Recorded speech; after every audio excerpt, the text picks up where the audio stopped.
ప్రభునామమున ప్రత్యేకమైన వందనాలు తెలియజేస్తున్నా. ఈ యొక్క విశ్రాంతి దిన శుభాకాంక్షలు తెలియజేస్తూ ఉన్నాం. దేవుని ప్రజలకు ప్రభువైన యేసుక్రీస్తు నామంలో ఈ యొక్క దేవుని యొక్క సబ్బాతు దిన శుభాకాంక్షలు అందరికీ తెలియజేస్తూ ఉన్నా. బైబిల్ లేఖ నుండి దేవుని వాక్యాన్ని ధ్యానించుకుందాం.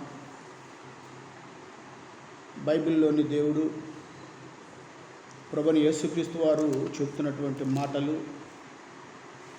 మనము ధ్యానించుకుందాం. మార్కు సువార్త 1వ అధ్యాయము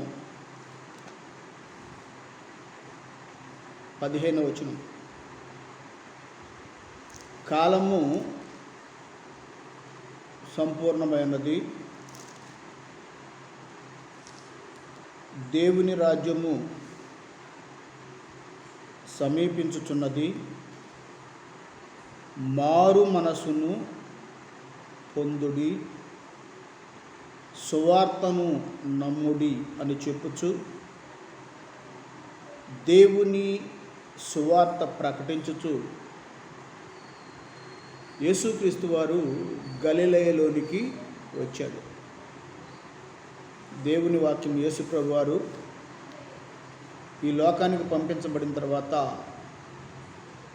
ఆయన 33.5 సంవత్సరాల దేవుని యొక్క సువార్త పరిచర్యలో యేసుక్రీస్తు వారు బోధిస్తున్నటువంటి బోధవాక్యము కాలము సంపూర్ణమైనది, దేవుని రాజ్యము సమీపిస్తూ ఉంది,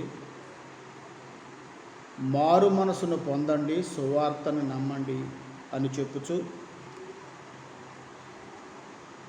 దేవుని రాజ్య సువార్తను ప్రకటిస్తూ ఆయన గలిలయలోనికి వచ్చినట్టుగా మార్కు సువార్త 1వ అధ్యాయము 15వ వచనంలో ఈ వాక్యం రాయబడింది. యేసుప్రభు వారు బోధిస్తున్నటువంటి బోధ మనం ఈ వాక్యాన్ని పరిశీలించి చూసినప్పుడు కాలము చాలా తక్కువగా ఉంది. పరలోక రాజ్యము రాబోతుంది. మీరందరూ మారు మనసు పొందాలి, సువార్తను నమ్మండి అని దేవుని రాజ్య సువార్త యేసుప్రభు వారు ప్రకటించుకుంటూ వచ్చినట్టుగా గల్లీలంతా అంతా సంచరించి తిరిగి ఈ వాక్యం ప్రకటించినట్టుగా మనం చూస్తున్నాం. యేసుప్రభు వారు చెబుతున్నటువంటి మాటలు, మారు మనసు పొందండి, సువార్తను నమ్మండి. ఇది పరలోకపు రాజ్య సువార్త, యేసుక్రీస్తు వారు బోధిస్తున్నటువంటి సువార్త. చాలా చోట్ల సువార్త కూటాలు పెడుతున్నాం, సువార్త మహాసభలు పెట్టి మనము దేవుని సువార్తను ప్రకటిస్తూ ఉన్నాం. సువార్త అనే పదానికి అర్థం దేవుని 10 ఆజ్ఞలను ప్రకటించుట. కీర్తన గ్రంథంలో 40వ అధ్యాయంలో కీర్తనకారుడైన దావీదు చెప్తున్నటువంటి మాటలు ఈ వచనాన్ని చూద్దాం. 7వ వచనంలో దావీదు మహారాజు చెప్తున్నాడు, అప్పుడు పుస్తకపు చుట్టలో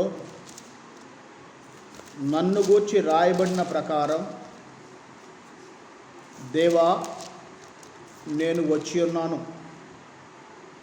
చూడండి, కీర్తన గ్రంథం 40వ అధ్యాయం 7వ వచనంలో, అప్పుడు పుస్తకపు చుట్టలో నన్ను గూర్చిన రాయబడిన ప్రకారం నేను వచ్చి ఉన్నాను. నా దేవా, నీ చిత్తము నెరవేర్చడం నాకు సంతోషం. నీ ధర్మశాస్త్రమున అంతరములో ఉన్నది. నా పెదవులు మూసుకొనక మహాసమాజములో నీ నీతి సువార్తను నేను ప్రకటించి ఉన్నానని నేను అంటిని. యెహోవా, అది నీకు తెలిసే అన్నది. నీ నీతి నా హృదయంలో ఉంచుకొని నేను ఊరకనే ఉండలేదు. నీ సత్యమును నీ రక్షణను నేను వెల్లడి చేసి ఉన్నాను అని చెబుతున్నటువంటి మాటలు ఇక్కడ మనం చూస్తున్నాం. పుస్తకపు చుట్టలో నన్ను గూర్చి వ్రాయబడిన ప్రకారం ఎవరిని గూర్చి పుస్తకపు చుట్టలో రాశారు?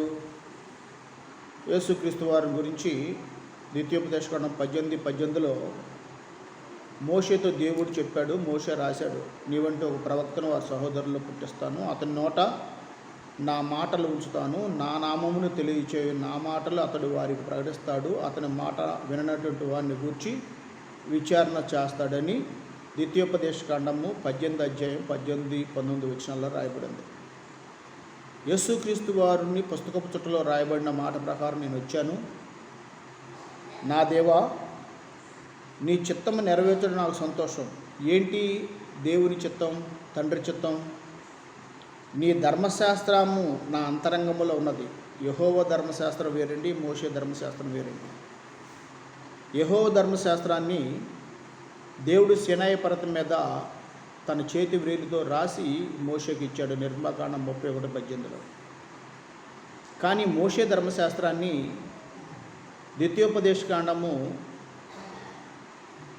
31:24 వచనంలో ఈ ధర్మశాస్త్ర గ్రంథం శాంతంగా రాయటం ముగించిన తర్వాత యెహోవా నిబంధన మందసం మోయి లేవీయులకు పిలిచి వారికి ఆజ్ఞాపించాడు, ఇది మీ దేవుడైన యెహోవా నిబంధన మందసం పక్కన పెట్టండి, ఈ ధర్మశాస్త్రం మీ మీద సాక్షార్థంగా ఉంటుందని. ఇది మోషే రాసిన ధర్మశాస్త్రం. దాన్ని ఏమంటారంటే ఆచార ధర్మశాస్త్రం అంటారు. ఇక్కడ యేసు ప్రభు వారు ప్రకటించేటటువంటి వాక్యం ఏంటి? నీ ధర్మశాస్త్రం నా అంతరంగంలో ఉన్నది, నా పెదవులను మూసుకొనక ఈ మహాసమాజానికి అంటే ఈ లోకానికి నీ నీతి సువార్తను నేను ప్రకటించున్నాను. నీతి సువార్త అంటే దేవుని 10 ఆజ్ఞలు, దేవుని ధర్మశాస్త్రం అదే. దానిని సువార్త అని పిలుస్తున్నారు బైబిల్లో. ఈ సువార్తను యేసుక్రీస్తు వారు ప్రకటించాడు గలిలయ సముద్ర తీర ప్రాంతం అంతా తిరిగి. ఏమన్నాడంటే, మీరు సువార్తను నమ్మండి, తర్వాత బాప్తిజం పొందండి. యేసుప్రభు వారు కూడా మార్కు 16 వచనాల్లో మీరు సర్వలోకమునికి వెళ్ళి సర్వసృష్టికి సువార్తను ప్రకటించండి, నమ్మి బాప్తిజం పొందినవాడు రక్షించబడతాడు, నమ్మనివాడు శిక్షించబడతాడు అని చెప్పి రాశాడు. దేన్ని ప్రకటించాలి? సువార్తను ప్రకటించాలి. సువార్త అంటే ఏంటి? దేవుని 10 ఆజ్ఞలను ఈ సర్వలోకానికి ప్రకటించండి. ఎవరు దేవుని 10 ఆజ్ఞలను నమ్ముతారో, ఎవరు దేవుని ఆజ్ఞల్లో ఉన్న దేవుణ్ణి సేవిస్తారో, స్తుతిస్తారో, ఆరాధిస్తారో, ఎవరు వారి పాపాలు ఒప్పుకుని దేవుని మందిరంలో దేవుని సేవకుని దగ్గరికి బాప్తిజం పొందుతారో వారు రక్షించబడతారు. మొట్టమొదటిగా బాప్తిజం పొందినటువంటి వ్యక్తి యేసుక్రీస్తు వారు. బాప్తిజం ఇచ్చినటువంటి వ్యక్తి యోహాను. ఆయన యెరూషలేము ప్రార్థనా మందిరంలో ప్రధాన యాజకుడైనటువంటి జకర్యా ఎలిజబెత్ కుమారుడు. యేసుక్రీస్తు వారు బెత్లెహేము యొక్క సంఘంలో అనగా విశ్రాంతి దిన ప్రార్థనా మందిరంలో యేసుక్రీస్తు వారు బాప్తిజం తీసుకున్నాడు. యాజకుడిగా ఉన్న జకర్యా ఎలిజబెత్ల కుమారుడుగా యోహాను నీటిలో బాప్తిజం ఇచ్చాడు. యేసుప్రభు వారిని యోహాను అడుగుతున్నాడు, అయ్యా నీవే నాకు ఇవ్వాలి, నేను నీకు ఇటు ఏంటంటే ఇది నీతి యావత్తు ఎలాగ జరగాల ధర్మం, కాబట్టి ఈ రీతిగా మీరు ఇప్పటికి ఇది కానివ్వమంటే యేసుప్రభు వారికి యోహాను బాప్తిజం ఇచ్చాడు.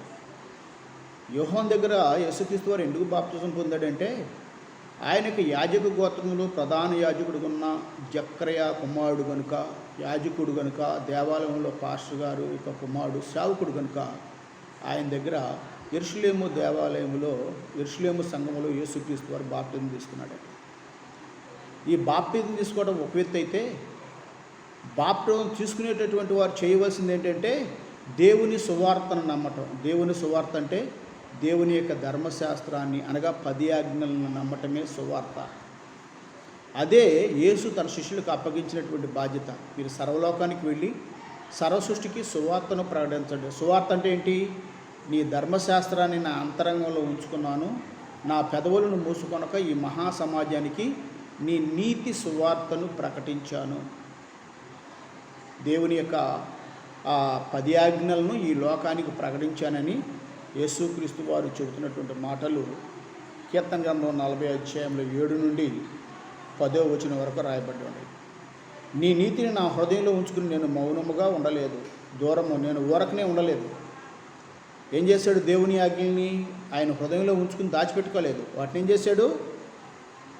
అందరికీ వెల్లడి చేశాడు. నీ సత్యమును నీ రక్షణను, నీ సత్యమును నీ రక్షణను. సత్యం అంటే దేవుని ధర్మశాస్త్రం అండి. రక్షణ అంటే దేవుని యొక్క విశ్రాంతి దినం. రక్షణ, నీ సత్యమును నీ రక్షణను నేను వెల్లడి చేసి ఉన్నాను. నీ కృపను నీ సత్యమును మహాసమాజానికి తెలుపక నేను మరుగు చేయలేదు. ఏమంటున్నాడండి? నీ యొక్క కృప అంటే విశ్రాంతి దినం, సత్యం అంటే దేవుని ధర్మశాస్త్రం, నీతి అనగా దేవుని ఆజ్ఞలు, రక్షణ అనగా దేవుని విశ్రాంతి దినం. యెషయా గ్రంథము 56వ అధ్యాయంలో నా రక్షణ వచ్చుటకు సిద్ధంగా ఉంది, నా నీతి వెల్లడకు సిద్ధంగా ఉంది, నీతిని అనుసరించి న్యాయవిధిని అనుసరించి నడుచుకున్నది అని చెబుతూ దేవుని విశ్రాంతి దినాన్ని ఆచరించేటటువంటి అన్నుడికి సండుడికి నా ఇంట్లోనూ నా ప్రాకారంలోనూ సగభాగం ఇచ్చి కొడుకులు కూతుళ్ళు అనిపించడం కంటే శ్రేష్టమైన పేరు పెట్టి కొట్టివేయబడని నిత్యమైన పేరు నేను వారికి పెడుతున్నాను. అంతేకాదు నా మందిరంలోకి వాడిని తీసుకొస్తా, నా మందిరంలో వారు అర్పించే బలుల అంగీకారం, నా మందిరము సమస్త జనులకు ప్రార్థనా మందిరము అనబడినని సైన్యములకు అధిపతి అయిన యెహోవా దేవుడు చెప్పుచున్నాడు అని చెప్పాడు. దేవుని రక్షణ విశ్రాంతి దినాన్ని ఆచరించకపోతే మన పేరు దేవుని జీవగ్రంథంలో కొట్టివేయబడిందని దేవుడే చెప్పాడు. సైన్యములకు అధిపతి అయిన యెహోవా దేవుని మందిరం కట్టక మునిపే సేనాయి పర్వతం మీదే నిర్గమాకాండం 31వ అధ్యాయము 14, 15, 16 వచనాల్లో ఈ వాక్యం రాయబడింది. తరతరాలకు దాన్ని ఆచరించాల్సిందే. ఇక్కడ మొత్తం తరాలన్నీ కలిపి ఎన్ని తరాలు అయినాయండి? 6000 సంవత్సరాలకు 65 తరాలు కూడా అవ్వలేదు ఏమండి. కానీ ఇప్పుడు ఈ తరాలన్నింటినీ మనం లెక్క చేసుకుంటున్నాం. మత్తయి సువార్త రాశాడు, అబ్రహాము నుంచి దావీదు వరకు, దావీదు నుండి యూదులు బబులోను కొనుక్కోబడి వరకు, యూదులు బబులోను కొనుక్కోబడిన కాలం నుండి యేసుక్రీస్తు వరకు తరాలు 14 అని ఆయన రాసుకుంటూ వచ్చాడు. 14 తరాలు మొత్తం 56 తరాలు అయినాయి ఇప్పటికి. దేవుడు అబ్రహాముతో చేసిన నిబంధన 56 తరాల వరకేనా, లేకపోతే తరతరంలో వరకు? కీర్తన గ్రంథము 105వ అధ్యాయం 8వ వచనంలో తాను చేసిన నిబంధన 1000 తరాల వరకు అబ్రహాముతో చేసిన నిబంధనని తన ప్రమాణాన్ని ఆయన ఎల్లప్పుడూ జ్ఞాపకం చేసుకుంటాడు అని చెప్పాడు. 1000 తరాల వరకు దేవుని ఆజ్ఞలు గైకొని నడిచేటటువంటి వారికి ఈ దీవెనలన్నీ వారికి, వారి కుటుంబాలకు, వారి బిడ్డలకు ప్రాప్తిస్తేని సైన్యములకు అధిపతి అని యెహోవా దేవుడు చెప్పాడు. కనుక ఎవరు సువార్తను నమ్ముతారో వారే బాప్తిజం తీసుకోవాలి అని చెప్పాడు. సువార్త అంటే దేవుని 10 ఆజ్ఞలు, 10 ఆజ్ఞలో ఉన్న సృష్టికర్తని దేవుడిని స్మరించటం, విగ్రహారాధన చేయకుండా ఉండటం, అలాగే వ్యర్థంగా ఒట్టు పెట్టుకోకుండా ఉండటం, దేవుడు ఏర్పాటు చేసిన పరిశుద్ధ విశ్రాంతి దినాన్ని పరిశుద్ధంగా ఆచరించటం, మిగిలిన ఆజ్ఞలన్నింటినీ గైకొని నడవటమే సువార్త. దీని నిమిత్తమే ప్రభువాన్ని యేసుక్రీస్తు వారిని తండ్రిని దేవుడు ఈ లోకానికి పంపించాడు. వీరు దాన్ని నమ్మలేదు కాబట్టి పాపులైపోయారు. పాపుల కొరకు రక్తం కార్చాడు. తిరిగి నా తండ్రి దగ్గరికి వెళ్తున్నాను, మీరందరూ నీతిమంతులుగా పరిశుద్ధులుగా తిరిగి పరలోక రాజ్యం రావాలి. పరలోక రాజ్యం రావాలంటే ఏ ఒక్క ఆజ్ఞ తప్పిపోయినా వాడు పరలోకానికి రాడు. కాబట్టి దేవుడు చెప్పినట్టుగా నడుచుకోమని యేసు ప్రభు వారు ఈ లోకంలో ఉన్నటువంటి ప్రజలందరికీ బోధించాడు. ప్రియ దేవుని బిడ్డలారా, సువార్తను నమ్మండి అని యేసు చెబుతున్నటువంటి బోధ, దేవుని ఆజ్ఞలను నమ్మండి, నమ్మిన వాడు బాప్తిజం పొందండి. ఎవరు దేవుని ఆజ్ఞలు నమ్ముతారో వారే రక్షించబడతారు. యెషయా గ్రంథంలో ఒక మాట రాయబడింది. అదేంటంటే పాపం చేయవాడే మరణం పొందుతాడు. ఒకవేళ పాపం చేసేవాడు తాను చేసిన పాపాలను విడిచిపెట్టి దేవుని ఆజ్ఞలను కట్టడలు గైకొని నడితే అతను మరణం పొందుతాడంటే అతను మరణం పొందడు. అవశ్యంగా అతను బ్రతుకును. అతడు చేసిన అపరాధాలలో దేనిని కూడా ఒక్కటి కూడా దేవుడు జ్ఞాపకం చేసుకోడు. అవశ్యంగా అతడు బ్రతుకుతాడు. అంటే దేవుని ఆజ్ఞలు గైకొని నడుతానని తీర్మానం చేసుకుంటే వాడు బ్రతుకుతాడు. వాడికి మరణమే లేదని యెషయా 18:20 నుండి 28 వచనాల వరకు చదువుతున్నాడని. కనుక ప్రియ దేవుని బిడ్డలారా, ఈ యొక్క పరిశుద్ధ విశ్రాంతి దినము రోజున మీ అందరికీ ప్రభు అయిన యేసుక్రీస్తు వారు బోధించిన సువార్త అనగా దేవుని ధర్మశాస్త్రం 10 ఆజ్ఞలను గైకొని నడవండి. ఆకాశం భూమి గతించినా నేను చెప్పినటువంటి నా ఆజ్ఞల్లో ఒక అచ్చుగాని పొల్లుగాని తప్పిపోదు. అలాగని ఎవడైనా బోధిస్తే వాడు పరలోకంలో శాపగ్రస్తుడు అయిపోతాడని యేసుక్రీస్తు వారు చెప్పారు. మనం శాపగ్రస్తులు అవటానికి తండ్రి మనల్ని పిలిచింది మనం ఆశీర్వదించబడే పరలోక రాజ్యానికి వారసులు అవటానికి. అందుకే ద్వితీయోపదేశ కాండంలో 28లో ఈ ఆజ్ఞలు గైకొని నడితే ఈ దీవులన్నీ మీకు వస్తాయని చెప్పాడు. వీటిని గైకొనకపోతే ఈ శాపాలని మీకు వస్తాయి అన్నాడు.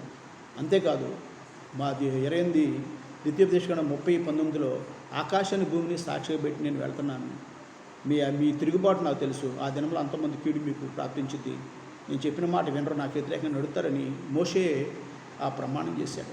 ఇప్పుడు దేవుని బిడ్డలారా, సర్వాధికారిని దేవుడు చెబుతున్నటువంటి జీవవాక్యాన్ని నమ్మండి, ఆయన చెప్పినట్టుగా నడుచుకోండి. ఆ పరిశుద్ధుడైన యేసు ప్రభు వారు విశ్రాంతి అయిన ప్రభువుగా ఉన్నాడు. ఆయనే ఈ సంఘాన్ని స్థాపించినవాడు, ఆయనే మోషేతో మాట్లాడినవాడు, ఆయన యెరూషలేములో దేవుని మందిరాన్ని కట్టించినవాడు. ఆ దేవుడే మరలా అదే మందిరం అదే సంఘం కొరకు రక్తం కాచి ప్రాణం పెట్టాడు. మరలా తిరిగి అదే సంఘం కొరకు ఈ లోకానికి రాబోతున్నాడు.